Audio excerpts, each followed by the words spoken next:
And we are live. Welcome, everybody, to a live stream edition, bringing you the latest news from Gaza here at Mint Press News here. My name's Alan MacLeod. I'm joined by the rapper, activist, and podcast host extraordinaire, Lowkey. Lowkey, how are you doing?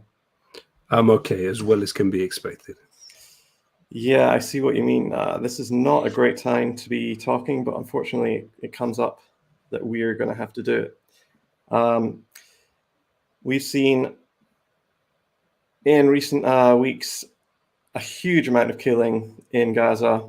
The latest figures that we've seen, we're now looking at something on the order. Let me just check on these. More than 10,000 people killed, including well over 3,000 children in less than 1 month of fighting, tens of thousands injured. And I'm just displaying a graph here if anybody's watching and not listening.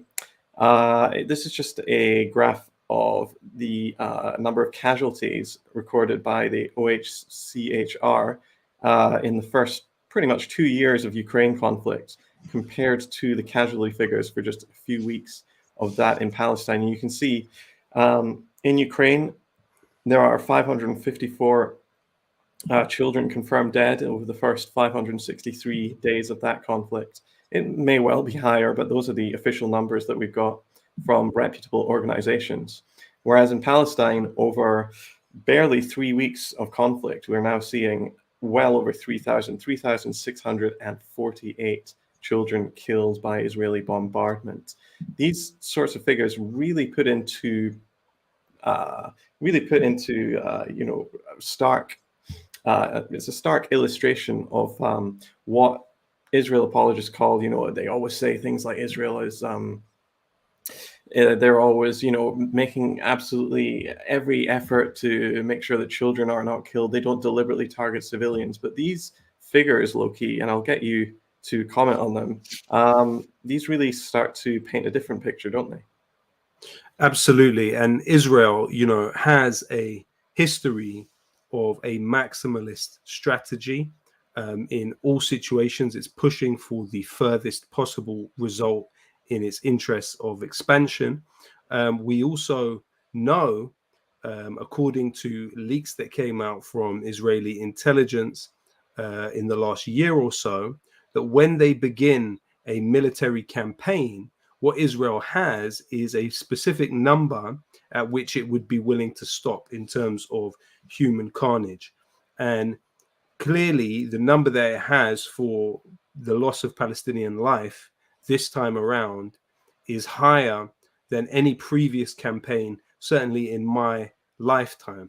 And when we think about the documents that were leaked from the Israeli Ministry of Intelligence in the last week or so, that show that Israel has put together the plan of how to depopulate Gaza, 2.3 to 4 million people, depopulate it and put those people in the Sinai desert. Now, in order to achieve that objective, Israel is going to have to cause mass death continuously for a long time to terrorize the population. We've also seen reports from the Dr. Ghassan Abu Sitta, heroic doctor with British citizenship, who is in Gaza now, working in the hospitals. He has claimed that the Egyptian ambulances which came into Gaza to help people and transport them into Egypt to work on them and save their lives, hopefully.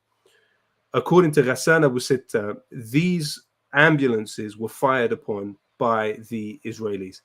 We are talking about war crime after war crime. We are talking about an absolute contempt for human life and all that is sacred in terms of the basic values of human decency.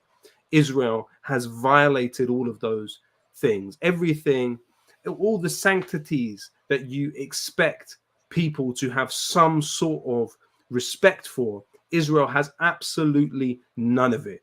What gave this bastard army of Europe, with its Scottish spokesman and its Australian spokesman, what gave this army the right to take away the lives of those people? What gave it that right? What gave it that right? And if these scumbags, these utter scumbags who can only fight from the air, this pathetic, cowardly army, which cannot function in any other way than bullying old ladies and children at checkpoints, or 15-year-olds running around with M16s in Al Khalil and bullying Palestinians who have lived there for every generation of their family that they can trace backwards. This military is used to bombing from the sky, is used to controlling drones. You can't fight face to face in urban warfare because you're cowards and because your soldiers are not properly trained and because it's a reserve army. You think that this is sustainable. You think that Gaza will not be your graveyard. Learn, because you will learn. And you think that the rest of us are going to sit by and allow you to violate all of the sanctities that we hold dear in human life. You are greatly, greatly mistaken. This is not sustainable, and Israel will not achieve its objectives, even with the British military and the US military. Send your tens of thousands of US soldiers to the Middle East. You will all leave in body bags. Well, a lot of people have some very fiery words for you, but I think a lot of people in the United States would agree with a lot of what you said there, Lowkey. We've seen historic polls showing huge support for ceasefires, immediate ceasefires for the Israeli attack on Gaza across the United States. It's got widespread support among independents, Democrats, and Republicans. And what we even saw yesterday was Joe Biden in Minnesota, where he was heckled by a Jewish rabbi. I believe she was actually a rabbi, not just Jewish. She demanded exactly what I was saying there, a ceasefire now, and what a lot of people are saying in the comments. I see a ceasefire now. But instead, Biden sort of dithered and dallied and talked about a humanitarian pause. And we've actually seen Biden's numbers, especially among Arab Americans and young people, absolutely crater in the past few weeks. So this is from Time magazine. The first national poll of Arab Americans since the war in Gaza began shows that how deep the central of betrayal goes, with only 17% of Arab American voters saying they will vote for Biden in the next election. And that's down from 59%, which is pretty high in the last election. So we're really looking quite possibly at this being Biden's Waterloo, in the sense that this could be the issue that really tips the Republican nomination, whoever that is. Perhaps it's Donald Trump, or perhaps it's someone else. But this might be the tipping point at which the Democrats simply don't have enough support amongst young people, amongst progressives, and amongst certain minorities, specifically Muslim Americans or Arab Americans, to get them over the hill. What do you think about that? What I think is that Joe Biden and Keir Starmer, who, let's be clear, were the security state's alternative to the right wing, are racist killers. Joe Biden is a racist. How would you describe somebody who can oversee and directly participate in, fund, provide diplomatic cover for, and carry water for a state that traps millions of people in a concentration camp and then bombs them in hospitals, in schools, in churches, in mosques, in their homes? He is a racist scumbag. And I don't want to hear from one of these careerist liberal wet wipes who want to come to us and get paraded out by their Democrat managers or by their Labour Party managers who come out and say to us, oh, brothers and sisters, this is who we have to vote for because Trump's a fascist, because Boris Johnson's XYZ. Get the Tories out. No, he's racist scum. And if you stand with him, you're racist scum too. These people have presided over mass murder of a population simply on the basis that population, these are the genocidal impulses of our societies, which were never cured, which were never properly interrogated after the war on terror. And him and that that airhead, that waste of space, Kamala Harris, want to come out and talk about, oh, our strategy for combating Islamophobia. You are Islamophobia. How about that? Joe Biden and Kamala Harris are Islamophobia.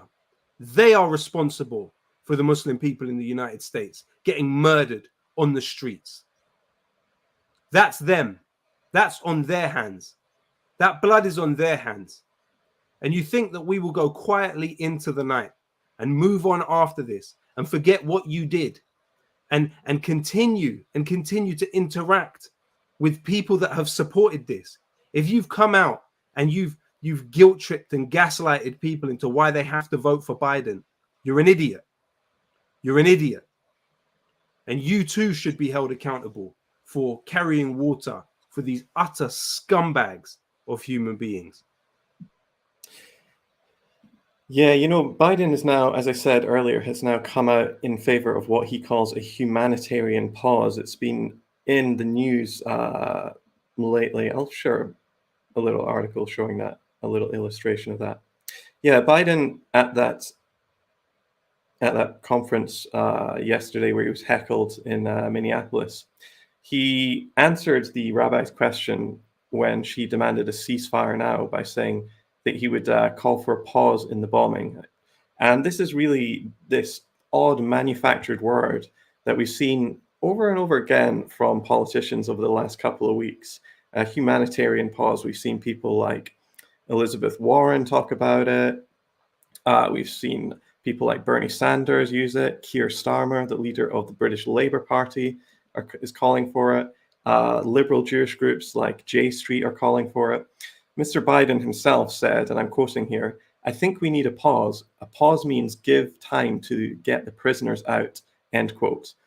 But what I'm here to say, and you know, we've talked, we've labeled this combating Israeli propaganda, this live stream. So we better talk about how this phrase really is a propagandistic phrase, because when we look at the activists, when we look at all those people who got arrested at Grand Central Station in New York, where 400 people are arrested, what were they chanting? They were chanting, "Ceasefire now." What were people in London, the 500,000 people on the streets, talking about? Were they talking about a humanitarian pause? No, they weren't. They were talking about having a ceasefire, an immediate ceasefire. Basically, the exact same message as what we're hearing out of the activists in America. But instead, the senior American politicians like Biden, Sanders, Warren, whoever, and British ones like Starmer are instead using this very mealy-mouthed humanitarian pause language. What does that actually mean? Well, ultimately, it's a nothing burger, because unlike ceasefire, which is a legal term with absolutely clear definitions, humanitarian pause really doesn't mean anything. Ultimately, how long is a humanitarian pause? Is it 10 minutes? Is it 6 hours? And what is it actually useful for? It has no basis in international law, doesn't have a history going back. And so ultimately, it's just a way of people sounding like they're going to be very progressive or standing on the right side of history, but actually doing nothing. And it actually reminds me quite a lot, if we'll go back to the 2020 or 2016 elections, when Democratic candidates were asked, do you support Medicare for all? Do you support socialized healthcare? And then they would go on some sort of long soliloquy about how they support access to equal healthcare, affordable, and nobody should be left behind. But they would never use the phrase Medicare for all. And that's really what this humanitarian pause is all about, right? Because, as I said, ceasefire has a very clear definition of what that means. Nobody's actually saying that. Instead, the United States is calling for a quote unquote humanitarian pause, but we've seen what that actually means in context. So if we go back to 2014 Operation Protective Edge, the United States called for a humanitarian pause and indeed got one in July 2014 there. This allowed certain goods, food, water, bandages, all sorts of things into Gaza. But then what happened after this humanitarian pause? We saw 5 more weeks of continuous Israeli bombing of Gaza afterwards. So, you know, honestly, a ceasefire is the least of what we need now. A humanitarian pause won't do anything, and this is just a propagandistic way of trying to sound like you're supporting some sort of progressive anti-war notion when you really aren't. And that can really be seen. The proof is in the pudding when you actually look at what the United States is doing. It's sending its troops into the region. It's also sending so many ships into the Eastern Mediterranean. It's very hard to even take count of them. It's one of the largest and most powerful militaries ever assembled, and it's all going there as a show of support to Israel to say, keep doing what you're doing. And so, yeah, ultimately, we have to be a lot more savvy when we demand things from our politicians. I think that rabbi who I was talking about earlier really hit the nail on the head. A ceasefire is the absolute minimum that we should be asking for right now.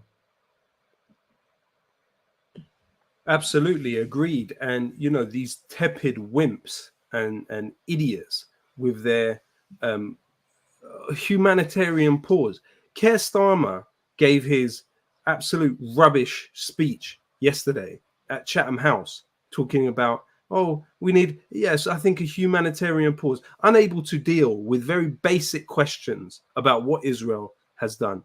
Well, the institution that he was speaking at, Chatham House, which has great success in disguising what it is, it's hosted on numerous news platforms, newspapers, as if its experts are holders of some type of divine wisdom.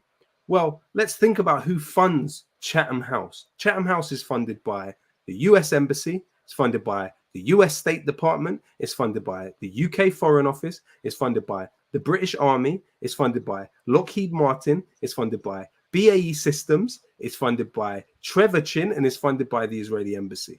Trevor Chin is an Israel lobbyist. Apart from Trevor Chin, every single name that I just mentioned is a direct participant in this war on Gaza. Think about that. Think about that. This so-called opposition, we have a one policy in this state. We have a political elite in the Conservative Party. We look at Rishi Sunak. This is someone who literally, his family business, Infosys, has a director who came directly out of Unit 8200 in the Israeli military, their prized communications intelligence unit. What about Suella Braverman? Suella Braverman has publicly stated that she has, quote unquote, close family members serving in the Israeli military. So that's what we have. That's the choice that we have. We have someone like Keir Starmer, who's funded by Trevor Chin, Israel lobbyist, and we have someone like Suella Braverman and Rishi Sunak. These are the choices we have.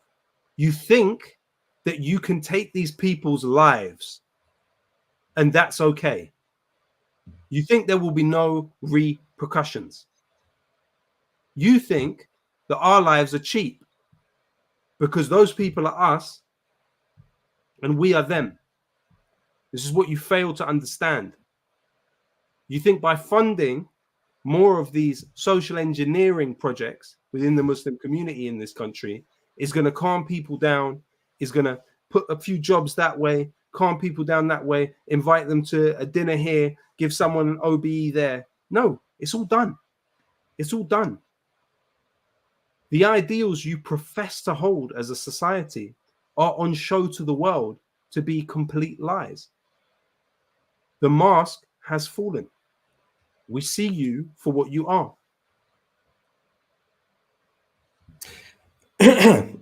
Talking about other sorts of BS that we can talk about, there's one slightly controversial one I wanted to talk about today, and that's the rise in anti-Semitic incidents that's being presented across the media right now.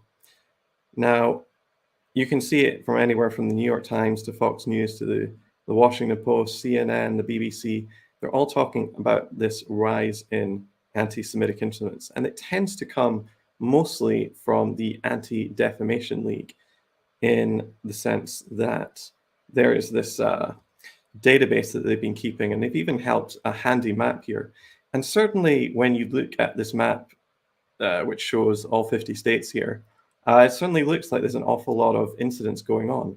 But when you actually start looking at the data of what they're producing here. Let's take out everything here, and we can see that a significant amount of these anti-Semitic incidents come in the form of anti-Israel rallies. As you can see, the purple dots there are all anti-Israel rallies, and they have been coded specifically as being anti-Semitic. All of these are demonstrations which have been going on the world over, and of course in almost every state in America has seen a demonstration in support of Palestine. Every single one of those is coded as an anti-Semitic incident. And then they've even got a tab here, which we click. So we'll take our eyes off the purple ones and have a look at this one, anti-Israel rallies with support for terror up there. Now, what that means in definition to the Anti-Defamation League, I'm really not sure, but it might mean, somebody talked about Hamas in a not completely unflattering way, or it might just mean they chanted from the river to the sea, Palestine will be free or something. So it immediately becomes clear that most of these anti-Semitic incidents are actually shows of solidarity for Palestine, a people who are being oppressed, killed, and ethnically cleansed by the Israeli state.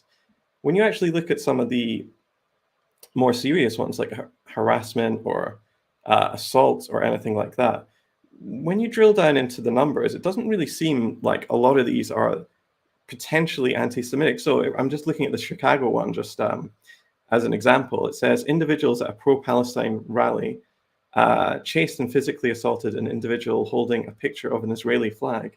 So what we have here is somebody who went to a pro-Palestine march, got out an Israeli flag, and presumably started causing trouble. Is that necessarily anti-Semitic? It might be, but it might not. I mean, if I turned up, most of our audience are Americans, so if I turned up at a New York Yankees baseball game with a whole load of Boston Red Sox merch and started running my mouth about how the Yankees suck, and I got punched or I got jostled or hectored or something, I wouldn't say, well, that was a racist incident against me. So I'm thinking that actually a lot of these numbers from the Anti-Defamation League might be kind of suspect. That's certainly not to say, don't get me wrong, that there have been anti-Semitic incidents. We've seen, for example, swastikas being daubed on synagogues across the world, or people specifically being targeted because they're Jewish. But those, compared to the map that the Anti-Defamation League is putting out and is being broadcast across the world, are actually relatively few and far between, thank goodness. It's not just the Anti-Defamation League doing it. Here's a group called Stop Anti-Semitism. This is one of their most viral tweets over the past few days. You can see what they consider to be anti-Semitism here. New York City, this truck was spotted driving around Manhattan last night. And then they give the actual number plate there so anybody can identify. Stop Anti-Semitism, one of their big things is to try to dox people and get them fired. So what did the truck say? As you can see from Stop Anti-Semitism's own pictures, it says, Israel kills one child every 10 minutes, end US aid to Israel. And it also says, free Palestine. Now that, in the opinion of this organization, is a clear case of anti-Semitism. But is it really? Is this hatred for Jewish people? Or is this opposition to an apartheid state carrying out ethnic cleansing against Palestinians? And they've done it again here. They shared this. There was some graffiti daubed on a bathroom stall, and it just says, liberate Palestine. Again, is this really so anti-Semitic? I don't know. I mean, there's a discussion to have there at least. Let me stop sharing my screen now.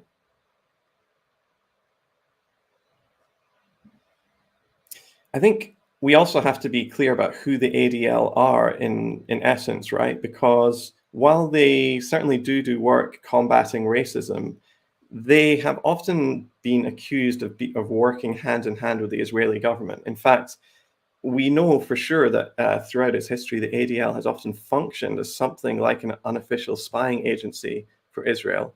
It's surveilled all manner of activist groups in the United States, pretty much every left-wing or progressive group you can think of, from the American Civil Liberties Union to the NAACP or Greenpeace, or unions like the United Farm Workers or United Auto Workers, have all been spied on by the ADL, who often share that intelligence with governments around the world. In fact, we know that the ADL also spied on anti-apartheid leaders in South Africa, including the late Desmond Tutu.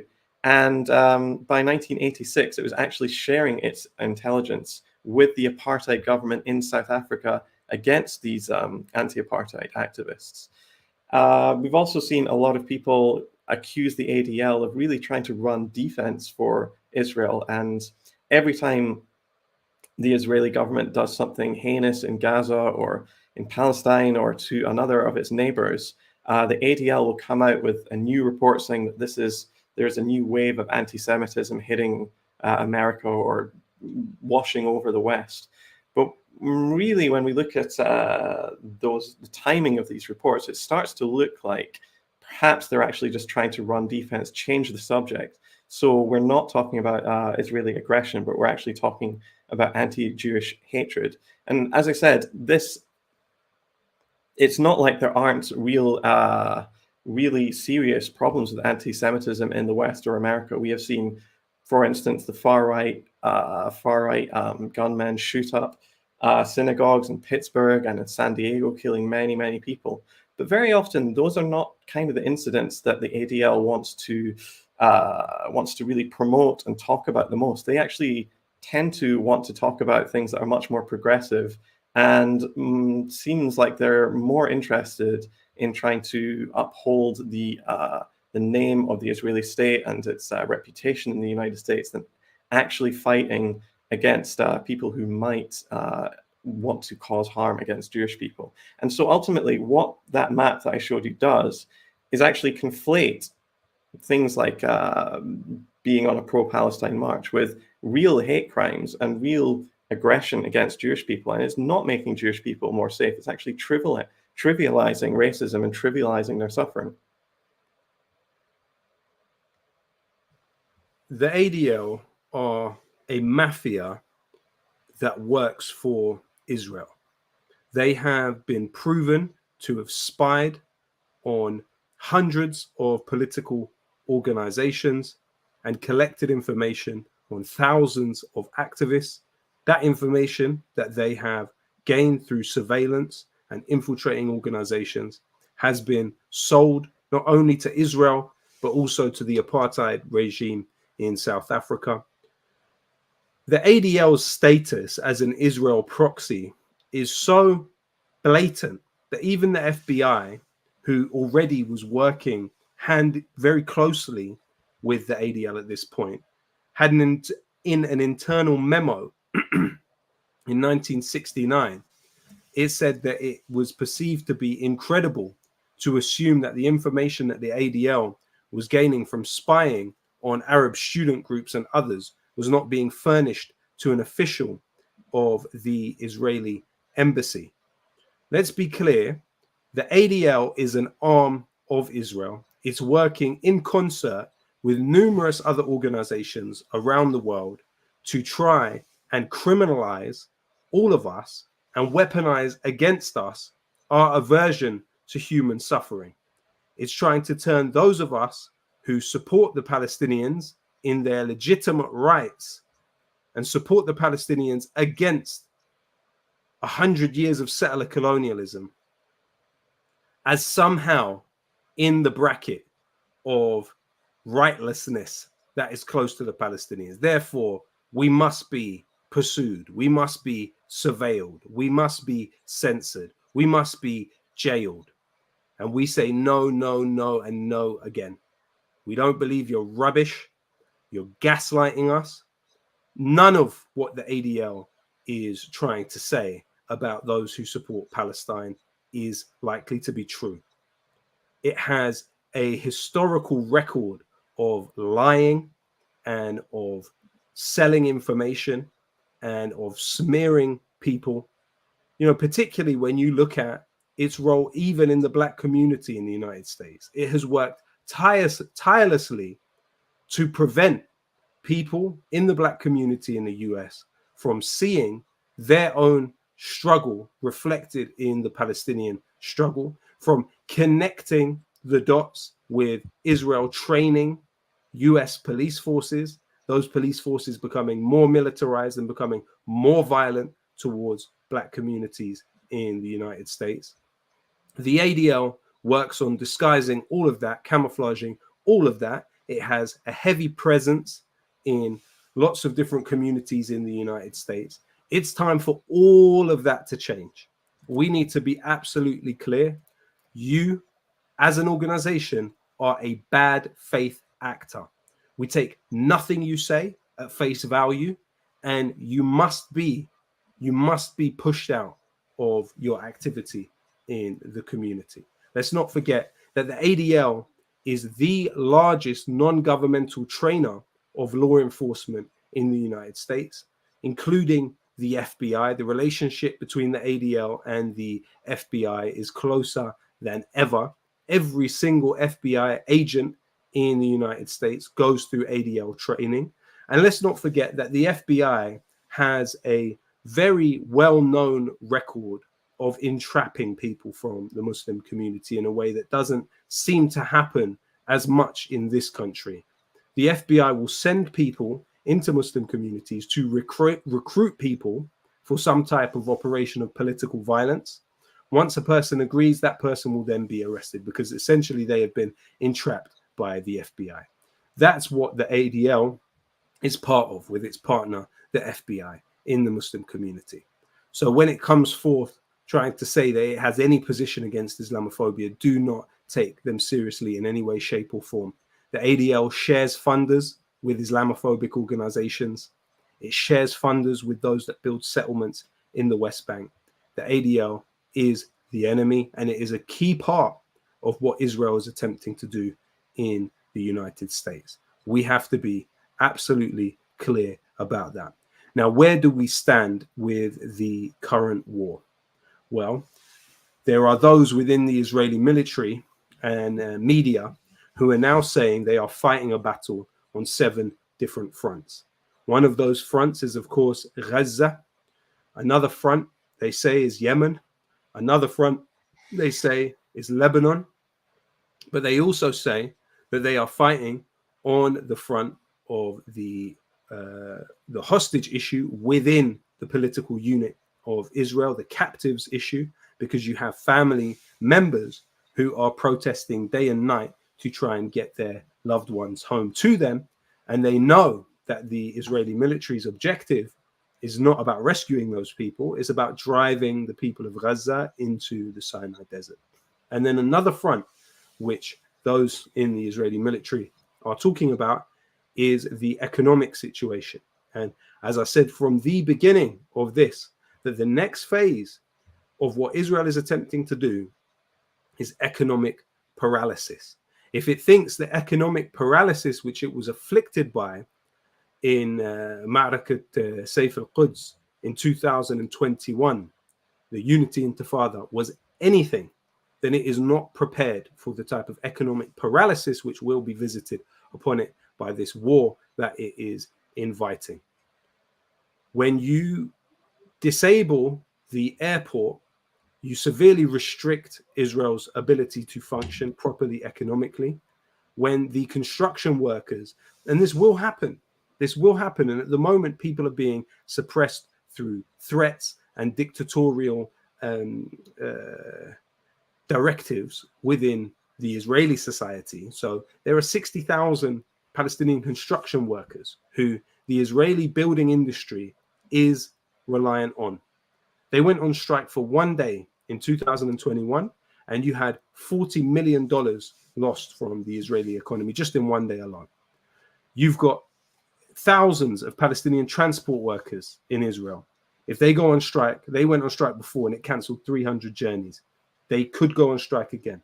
Half of the pharmacists in the political unit of Israel are also Palestinians. If they go on strike again, what happens? You, of course, have something like 25% of the doctors are Palestinians. So there are so many frailties and vulnerabilities within the Zionist idea, which if just one of them goes, then you have a very difficult situation to sustain for Israel. It cannot simply keep reproducing this bizarre reality that it's created through threats, intimidation, violence, and fear. And ultimately, you are reaching the point when the boundaries and the barriers of fear are breaking.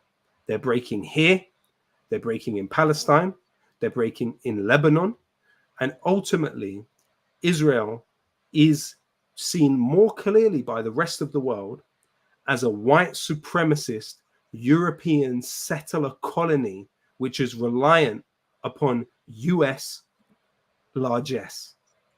That's becoming more and more apparent.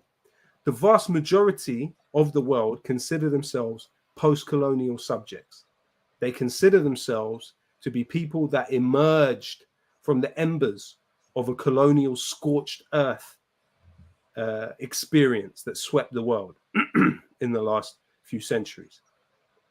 They relate to the Palestinians in a way that they will never relate to Israel. And Israel can try via the tech sector and the cybersecurity sector to insinuate itself into the intelligence apparatus of numerous countries and around the world. And it has, let's be clear. From Venezuela to Pakistan to this country, a company like Celebrite, which is staffed by former Israeli intelligence and military personnel, is in their police services, meaning that when the police in Venezuela or Pakistan hack phones, they're doing it with Israeli technology. And the company itself, Celebrite, claims that it has access to what is being done with its technology. So that is a form of outsourcing. And that's what the whole sort of Israeli tech revolution of 2012, which was led by Netanyahu, to export people from its Unit 8200 into other people's. It was about sort of integrating the intelligence services of so many other places in the world with Israeli intelligence services and gaining full spectrum access with what Israel was doing.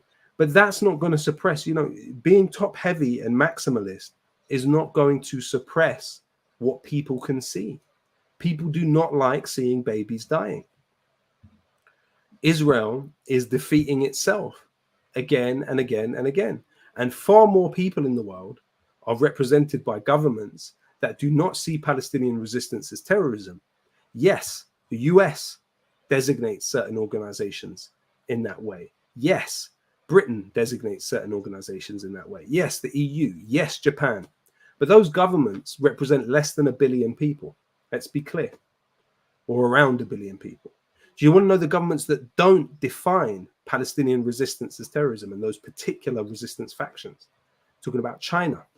That's 1/5 of humanity. 1.4 billion people are represented by the Chinese government. Talking about the Turkish government, hundreds of millions of people represented by them. You're talking about even the Swiss government, Switzerland. What's more neutral than Switzerland? 9 million people are represented by the Swiss government. They don't designate these organizations as terrorist organizations. You're looking at Venezuela. You're looking at Iran. Well over 1 billion people are represented by governments who do not define Palestinian resistance in the same way. The vast majority of humanity is on the side of the Palestinians. And it doesn't matter what Israel tries to do, it is not going to suppress that wave of feeling. Well, you're talking about a political war, an economic war as well, but there's also the media war that's been going on over the past few weeks as well. I mean, what we've seen in that time has been that the Israeli government has spent millions of dollars trying to capture the eyeballs of Westerners on YouTube, on Facebook, on Twitter, on Instagram, spending huge amounts of money. As I said, I believe the Israeli Ministry of Foreign Affairs itself, in just 12 days, in the 12 days following the October 7th Hamas attack on what they call Operation Al-Aqsa Flood, they spent over $7 million on a YouTube campaign alone, targeting 1 billion pairs of eyes. And their top national targets were the United Kingdom, France, Germany, Belgium, and the United States. And we've also seen Israel trying to get its foot on the door in all sorts of other places. They've for instance, tried to develop a presence on TikTok. But unfortunately for them, it's really not gone the way they thought. And we've seen a massive outpouring of sympathy for Palestine and Palestinians on TikTok, to the point where pro-Palestine hashtags are being used and seen maybe 5 to 10 times as much as pro-Israeli ones. And that's actually led to a lot of people in the United States, when I say people, I mean powerful people, politicians, think tanks, clamoring for a complete ban on the platform. And so we've got this article from NBC News today. Critics renew calls for a TikTok ban, claiming platform has an anti-Israel bias. The perceived performance of pro-Palestinian content on the platform depends on how you parse TikTok's data. So we've seen that members of Congress right now have renewed their calls to just straight up ban TikTok in the United States. Why? Basically because TikTok is an app that is not quite nearly as controlled by the US national security state as, for example, Facebook or Instagram or YouTube, all of whom have very close connections with the US government and the US national security state. If you want to learn more about that, you should probably just Google my name and then write Alan MacLeod Mintpress TikTok or Alan MacLeod Mintpress Facebook. I've done a series of articles showing how senior officials from three-letter agencies like the CIA, the FBI, and the NSA have been parachuted into these big social networks, into positions of power and influence whereby they can actually control what users see, what billions of users see, and crucially, what they don't see as well. These people who are in trust and safety, or in the sort of algorithms, the sensitive algorithmic portions of these social media companies, really get to dictate what the world sees in their feeds. And that is an extraordinary amount of power to have over a situation. However, TikTok appears to be slightly less controlled by the US. It, of course, did evolve out of a Chinese company. So yeah, I mean, what we're seeing is just a mass outburst of solidarity with Palestine, and it doesn't matter how many Israeli ads you can see. The amount of footage coming out of Gaza showing hospitals being attacked, showing schools being destroyed, showing doctors doing press conferences among piles of dead bodies. There's only so much of that people can see and not really start to understand the real enormity and the reality of the situation. And so ultimately, Israel appears to be losing the propaganda war online. And so politicians in the United States just want to take away people's ability to use it by closing down apps that have billions of users worldwide. It's just an extraordinary level of state censorship that they're considering right now. But of course, we're not going to be talking about it like that, because state censorship is just something what official enemies like the Soviet Union or communist China do. It's not something that we do here in the West, even though we're seeing journalists being fired for taking stances against the slaughter. We're seeing even journalists being killed in Gaza. We're seeing all sorts of protests being banned across Europe. The British government is talking about how people going out to march are despicable. In France, they banned pro-Palestine solidarity marches. But it doesn't seem to matter, because ultimately, if there's even a hint of democratic or democracy in our media, people will start to see the truth. And the truth is just undeniable in this sense. Yeah, absolutely. Clearly, there has been a massive campaign to try and quell the groundswell of support for Palestinians all over the world. You're talking about billions of people across the world support the Palestinians. But then the interesting thing is that you've even seen reports, and we don't know how seriously to take these, but of TikTokers claiming that they've been offered money, whether it's by companies or in some cases they've claimed directly by the Israeli government, to message in support of the Israeli regime. You've got also a program within the Israeli military to produce TikTok videos. And so you've got all these, and this is what your soldiers have been doing. They've been making TikTok videos. They've been controlling drones. They've been bombing from the skies, and they've been bullying kids and old people. They've been bullying a disarmed population in the West Bank. You know, let's not forget that the whole function of the Palestinian Authority in the West Bank has been to disarm the Palestinian population as much as is possible. And that has also failed. And so now you have a situation where these reserves are being drawn up and sent into somewhere like Gaza. You know, how do they think they're going to deal with 100,000 fighters from South Lebanon?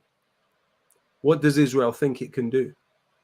It will just bomb from the sky, because that's all that it's able to do at this stage. And you look at what we're talking about. We're talking about direct British and US intervention, a British spy plane aiding Israel in its operations, the US Delta Force, and some reports are saying there's more than just the US Delta Force, aiding Israel against a civilian population, a non-state actor within a concentration camp where people have been deprived of food, fuel, water, medical supplies for almost a month now.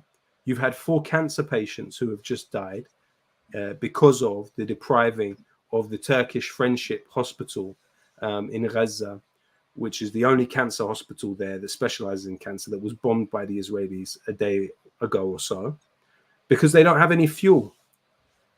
You know, people will die of starvation. People will die of dehydration. That's what Israel is attempting to do to these people. This is a prison, a torture prison that they have established for these people. And how the world thinks that this is sustainable, or that this is something that will not mark them. How does Starmer think he'll live this down as a prime minister? You know, David Lammy, that hypocritical careerist scumbag, has the nerve to sit in a BBC studio and be asked, it's a yes or no question, has Israel broken international law? He's a lawyer. He's trained in law. And David Lammy says, it's not a yes or no question because I want to be the foreign secretary. You disgusting scumbag. There's nothing that I can say about David Lammy as a person that could possibly redeem him from that sentence that he uttered himself. I want to be the foreign secretary one day, so it's not a yes or no question. You know, that reminds me of the Tory leader, what was his name? Alan Duncan, who said the Conservative Friends of Israel think they control the Foreign Office, and they probably do. And so for someone like David Lammy, the careerist, sycophantic scumbag that he is, thinks that he has to somehow triangulate when it comes to this question of war crimes committed by Israel, then you know that there's an undue level of influence being asserted on the Foreign Office by the Israel lobby.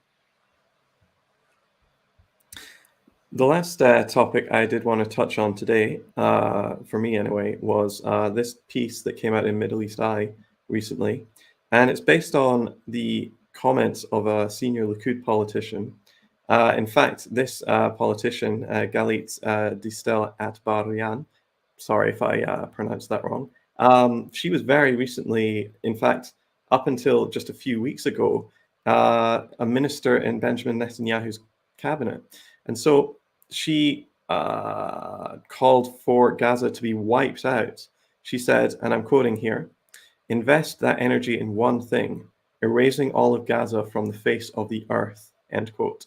Gaza needs to be wiped out, she added, saying that the Nazis in the occupied West Bank need to be targeted too.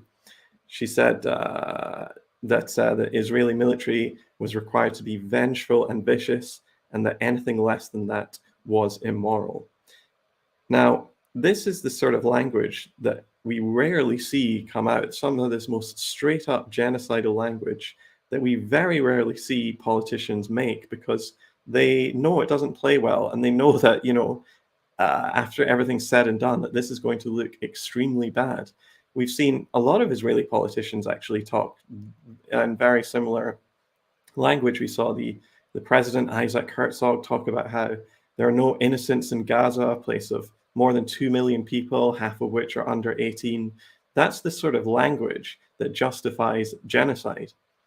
And I would say if American opponents or official enemies, like if, Slobodan Milosevic, the former head of state of Yugoslavia, had said anything quite as genocidal, that would have been an open and shut case for the International Criminal Court.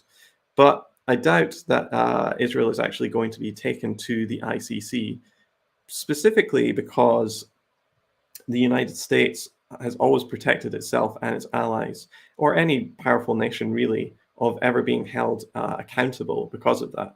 Of course, when you look at who's actually been taken to court, who's been taken to trial in the ICC, it's pretty much all sub-Saharan African leaders. And in fact, the United States has a piece of legislation signed under the second Bush administration called the Hague Invasion Act, whereby if the United States, if any of their officials are ever brought to justice at the International Criminal Court, the US promises to invade the Netherlands to get those people back, or as revenge. And so, yeah, ultimately what I wanted to ask you about that is, what do you think of that kind of genocidal language? Are you aware of any other country that speaks in that way? Well, let's be clear. This is a mainstay of Zionist talking points from the late 1800s. It accelerated in the early 1900s when you had Vladimir Jabotinsky, key leader in the Zionist movement, who idolized Mussolini, who was close to Ukrainian fascists and even anti-Semites. You read a book like The Expulsion of the Palestinians by Nur Masalha, you see Chaim Weizmann, who would later go on to be Israel's first prime minister, saying that there were a few 100,000 Negroes of no importance in Palestine. You see the language, particularly in Jabotinsky's Iron Wall, his understanding of the way they had to deal with the indigenous. And he was clear that the Palestinians are indigenous, we are alien invaders. This is the language he used. We therefore have to establish the monopoly on the use of force and have to banish them outside an iron wall. And that is what Gaza is. Gaza was meant to be the iron wall, and Israel has been revealed to be a paper tiger. It's a paper tiger in Palestine. It's a paper tiger here. It's a paper tiger elsewhere. It's a paper tiger in the south of Lebanon. And this is all being revealed day by day. So essentially, what we're talking about is the Zionist movement has always had a genocidal impulse towards the Palestinian people. Yes, there were Zionist thinkers like Martin Buber who believed in spiritual immigration and a sort of integration into Palestinian society, but they never had more than a few hundred followers at most. The vast majority of the Zionist movement is a movement based on the population transfer, at least, of the Palestinian people, but also genocidal acts that are based on killing and a demographic engineering and an engineering of demographics within Palestine. And so that is something that we have seen. Now, in the case of trying to push these some of the poorest people in the world, the people of Gaza, into the Sinai Desert, what they're attempting to do is trying to bribe the Egyptian government. They have recruited the European Union to assist them in this objective. They have been able to get European Union officials to offer economic prizes to the Egyptians in return for them absorbing these millions of Palestinians into Egypt. And so essentially they are trying to they've offered to wipe the World Bank debt that Egypt have in return for Egypt accepting these people in. This is a setup, and thankfully the Egyptian government is resisting so far. Will that last? It's unclear. But also the Palestinians know that this is the aim, and they are refusing to allow it to happen. And so really, Israel will see itself locked into a quagmire in Gaza, where its only victories will come from bombing from the sky. There was a report recently written by the legendary investigative journalist Seymour Hersh, who seems to have sources absolutely everywhere. He's been working for decades and on the inside, so he seems to have sources everywhere. And what he was saying was that the Israeli top brass really don't trust their infantry to be going into Gaza and fighting hand to hand with Hamas or PIJ or PFLP or whomever they might face there, because they think that actually, for all the talk of the IDF being a super modern force, super advanced, the best trained in the world, etc., they don't really trust their conscripted army, these, a bunch of teenagers basically, to go hand-to-hand fighting with Hamas or anything, or any other group that's, made this their life's mission. And so ultimately, I think that's one of the reasons why we're not seeing more of a push right now from the Israeli military to really go into Gaza. Instead, they're trying to keep it at arm's length, flatten the place with their bombs. Or when I say their bombs, actually a lot of these bombs are made and produced in the United States or other Western countries. And very often they are given at cost price or even just part of military aid to the state of Israel. And so ultimately, there is a situation where it's not just an Israeli war on Gaza, it's also an Israeli war on Gaza, which is backed, funded, supplied by Western nations like the UK and US. And now we're actually seeing people connect the dots and people going to factories where these munitions and missiles are produced across the UK or US and trying to shut these factories down. And so I think if one good thing is coming from this, people are starting to connect the dots on how this is, all part of a wider setup whereby, although Israel is actually the ones pulling the trigger, in a lot of ways, the violence is, if not orchestrated, but at least green-lighted in places like London and Washington, D.C. Yes, absolutely. And let's be clear that the more Israel attempts to bully the population of Gaza and fails, they will increase the vulnerability of their arms sites in other countries, including in this country. Israel's largest arms company, Elbit Systems, is besieged in this country in more than 3 locations, really.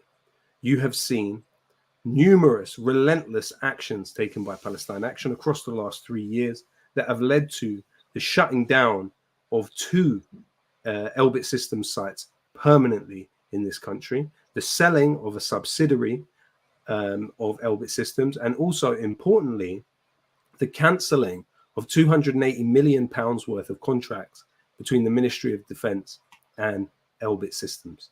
Now, this is significant, and it is a sign of things to come. We do not need A to B marches to do what we are doing. Yes, those are good, and we support them, and they should happen. But what we also need is direct action and communities to increase their literacy of what is being done around them and what Israel's activities are within this country. All right, we're nearly out of time. Is there anything else you want to touch on today, Lowkey? No, nothing that comes to mind, Alan. All right, well, I'll just take a little while to say thank you to everyone joining us. We are, as we always say, we're under constant threat of being kicked off of various platforms, shadow banned, demonetized, everything. So if you have enjoyed this content, please do go to our Patreon. If you are in an economic position to do so and join up, you can support us there. This stream is on YouTube as well as other platforms, but YouTube has demonetized us, so we're not able to make any revenue in that way. So yeah, if anything that you give does and will go a long way. Any closing thoughts, Lowkey? No, just free Palestine. All right, that's a pretty good message to go out on. All right, thanks everyone for joining us today. I'm going to sign off now and say until next time, stay fresh.